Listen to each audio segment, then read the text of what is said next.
Continuamos con más de la programación aquí en Guatevisión. Están ustedes viendo Auténticas y la verdad que hoy platicando de un tema súper importante, la violencia sexual, y para eso tenemos a una invitada muy especial para todas nosotros las auténticas. Ella es Andrea Morales. Andrea, ¿cómo estás? Hola Michelle, mucho gusto. Bienvenida. Pues bien feliz de estarlas acompañando a todas ustedes aquí hoy. Bienvenida, bienvenida. La verdad que muy contentas de tenerte en el programa y más pues hoy que es un tema tan importante para todas nosotras, la manera en la que lo vamos a comunicar, lo cuidamos y lo preparamos muchísimo. Así que pues vamos a empezar con las preguntas que te tenemos hoy y Andrea va a comenzar. Sí, Andrea. Hola, mucho gusto. Hola, Andrea Condre. No, digamos, antes de que tú estuvieras acá, pues estuviste escuchando que estábamos platicando un poquito de todo el tema de hoy, ¿verdad? Pero creo que es importante como que la audiencia y nosotros también para educarnos qué significa violencia sexual, ¿verdad? Porque a veces decimos, no, es que si no, porque yo vi un programa una vez de un caso de una chica española, se hizo un documental de esto que dijeron, no, es que como ella no se quitaba, entonces no fue violencia, ¿verdad? Entonces, hablar qué es violencia sexual, qué involucra la violencia sexual. ¿Involucra solamente penetración o es ya venir y tener, como mencionó Vicky, tener fotos, amenazar con fotos de algún desnudo, besar sin mi consentimiento? ¿Qué es violencia sexual? Mira, yo te diría que violencia sexual es como el término general, ¿sí? Abarca absolutamente todo lo que sea transgredir, lo que no lleve a algo consensuado y lo que rompa con, por ejemplo, cualquier tipo de transgresión con tu cuerpo, con tu integridad. Especialmente también cuando hay estas grandes diferencias de edad. Por ejemplo, cuando tenés a un menor de edad con un mayor de edad, definitivamente ahí también puede ser. Entonces, es el espectro, te diría, generalizado. Cuando existe una penetración, ya es que se le denomina violación, pero violencia abarca absolutamente todo eso que transgreda. Okay. Tanto la psique como el cuerpo, como la identidad y la integridad de la persona. Hay muchas de las cosas que se quedan como en el aire y sobre todo vamos a hablar de las jovencitas.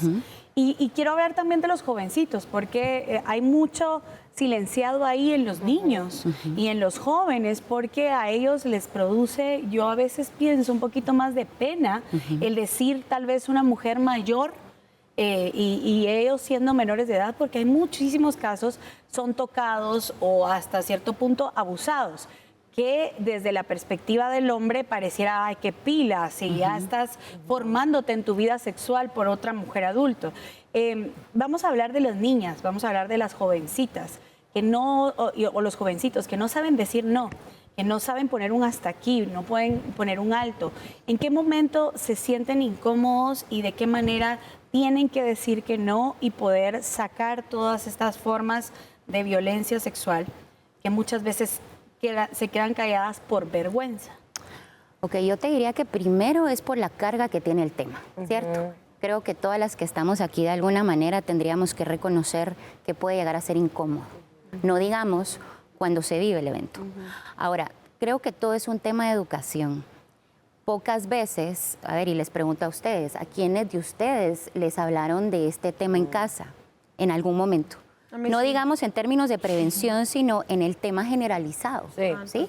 Y estarlo trayendo al tema quiere decir todo el tiempo nos tenemos que educar, y te diría, Vicky, que los primeros que nos tenemos que educar somos los adultos para saber de qué forma oportuna podemos ir acompañando a los niños. Por ejemplo, técnicas de prevención. Primero es aprender a decir que no, ¿sí? Ahorita estamos permeando en una cultura, si se dan cuenta, donde el no de repente se castiga mucho, no se toma como una forma de límite y no se nos enseña que el no es una palabra con un gran significado. Claro. ¿Sí? Te puede dar libertad, pero también puede poner alto a algo solo con un no.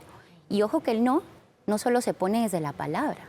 El cuerpo también puede poner un no. ¿Les ha pasado que de repente el propio cuerpo es el que...? A muchas niñas que dicen, yo no pude, yo conozco gente muy cercana, dice, no pude decir nada, pero lloraba. O no pude decir nada, pero todo mi cuerpo ejercía presión o no. Pero en realidad yo por eso te decía que una cosa importante es hablarle a la niñez y a la juventud, porque muchas veces como padres no tenemos esa claridad de poder decírselos, pero también a nuestros niños, a nuestros jóvenes, porque no solo sos tú la que dices no, sino que también cómo el joven lo entiende. Totalmente. Porque no son educados de la misma forma nuestros niños y nuestras niñas. Entonces, ¿de qué manera este mensaje puede llegar para que lo podamos entender como sociedad? ¿Cómo enseñarlo? Ok, yo te diría que yo voy a separar acá, porque por ejemplo podemos aprender a decir el no, empezar por ahí, por lo social, y luego lo vamos permeando. Sin embargo, yo te diría ya cuando ocurre un acto de violencia o abuso sexual, es muy difícil que salga el no. ¿Y por qué? Primero, entendamos que esto es un evento traumático. Y por trauma, entendamos, no es el evento, no es lo que pasa, es lo que pasa dentro de mí con eso que pasa, ¿sí? Entonces, cuando hay un trauma, quiere decir que se interviene la parte de la mente, todos tus pensamientos, la parte de la psique, que es todo lo interno, y no digamos la parte del cuerpo, ¿sí? Recuérdense que cuando estamos en un momento traumático, primero puede ser, y lo más seguro, es que la mente y el cuerpo se disocien.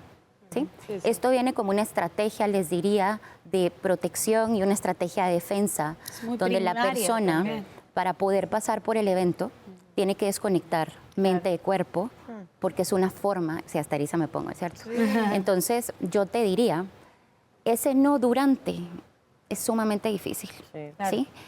Yo te diría, tal vez yo me basaría más en cómo podemos empezar a prevenir, cómo podemos empezar a cuidar de nosotros, cómo podemos inclusive empezar a llevar estos temas para poderlo hablar en la cotidianidad, en el día a día, ¿sabes? Y yo creo que ahora sí, como tú lo decís, creo que sí existe, pues yo soy mamá de una bebé de 1 año y sí estoy consciente que sí existe como esta cultura de querer enseñarle desde pequeñas como esto, desde muy pequeñas, preguntarle, mi amor, ¿te puedo tocar aquí? ¿Te puedo limpiar? ¿Te puedo ayudar?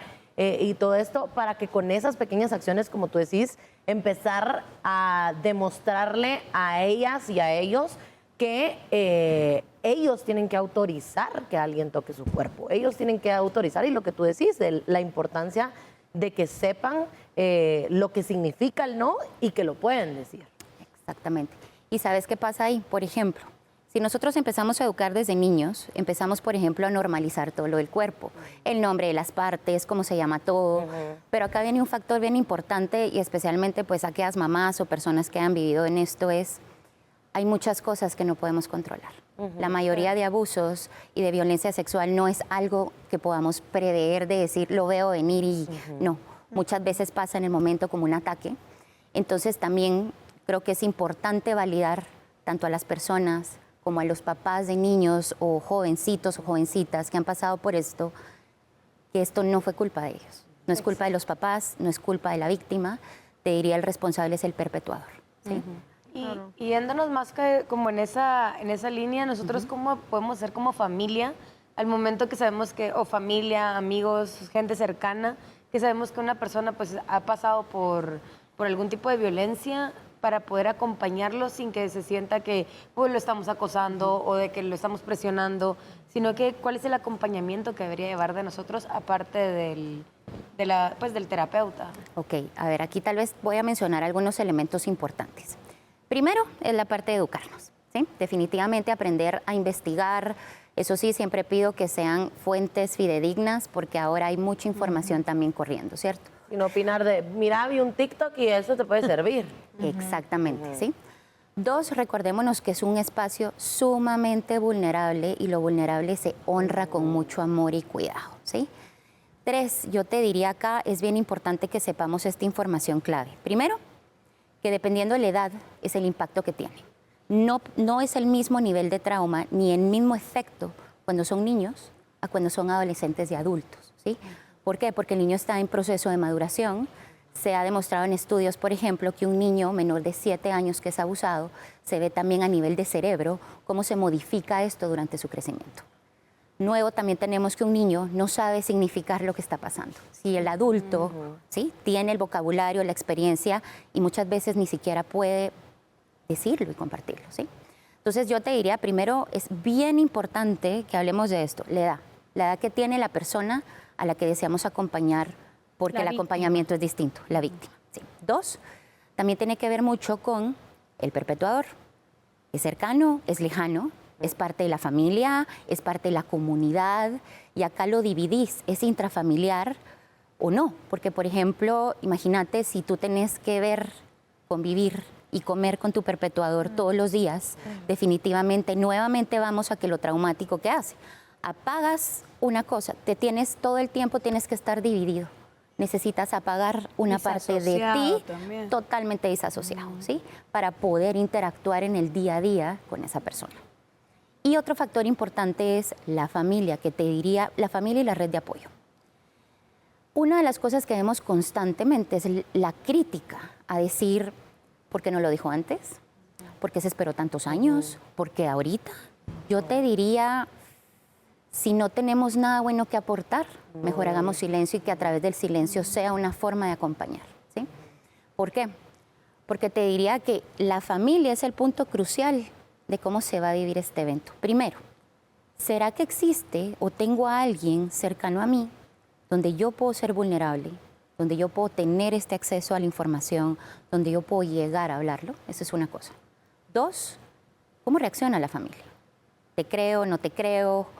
Dudo, te hago preguntas, especialmente cuando vemos que el perpetuador es parte de la familia y la más cercana. Sí vemos muchos casos de papás o mamás avalando porque como es el papá o la mamá. Aquí quitémosle un poquito el rol. Al final del día, claro, el rol va a tener un efecto. Sin embargo, acá lo importante es validarle el abuso a la persona que lo está compartiendo. Otra cosa importante es la comunidad.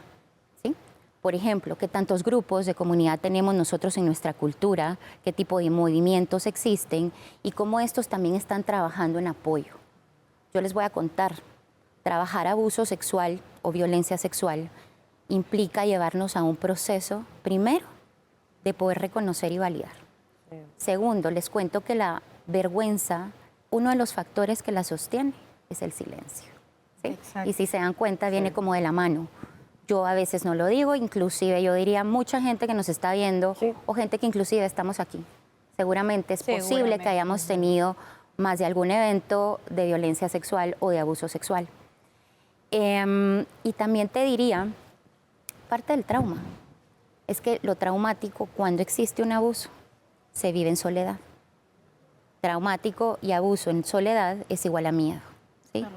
Entonces imagínate, ¿cómo vas a tú? Ajá, o sea, es como suma. Te marca el resto de tu existencia. Te marca el resto de la vida. Ahora, hay algo importante. ¿Por qué es importante trabajarlo a nivel integral? El psicólogo, la familia, yo hasta te diría algo espiritual. Siempre tiene que haber algo que cubra las diferentes partes, ¿sí? Inclusive, aprender a trabajar con el cuerpo tal cual. El cuerpo, vamos a decir, que en el cuerpo es donde se graba el trauma. ¿Sí? O sea, más que podemos trabajar la mente, podemos trabajar todo el espíritu, lo interno, pero uno de los elementos más importantes que hay que trabajar es el trauma puesto en el cuerpo para que éste pueda ser transformado. ¿Y cómo se hace eso? Ay, perdón, ya todos querían hablar. Ay, no. Yo creo que de verdad, definitivamente le vamos a pedir al productor que hagamos una parte 2 de este programa, porque creo que pues tenemos mucho que platicar contigo, Andrea, de verdad, gracias por toda esta información. Sí, todas nos quedamos con dudas. Yo ya ni pregunté, pero es momento de irnos a una pausa. Tenemos mucha más información.